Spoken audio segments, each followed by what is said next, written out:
সব সময় আল্লাহর কাছে এই দোয়াটা যেন আমরা করি, আল্লাহ কিয়ামতের দিন তুমি আমার হিসাব নিও না, আল্লাহ তুমি আমার বিচার বসিও না, আল্লাহ তুমি দয়া করে আমারে মাফ করে দিও।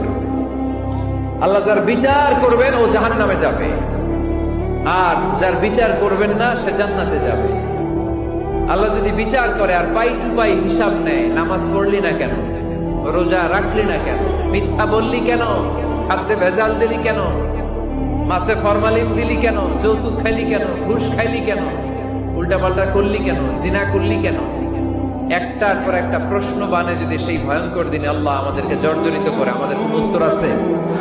সেদিন আমাদের বাঁচার কোন উপায় আছে? তাই আমরা সবাই আল্লাহর কাছে দোয়া করবো, আল্লাহ কোনো বিচার টিচার মানি না, কোনো বিচার করতে পারবো না, দয়া করবা। কথা কয় না? কি করবে? এবার আওয়াজ করে বলেন, বিচার চান না দয়া চান?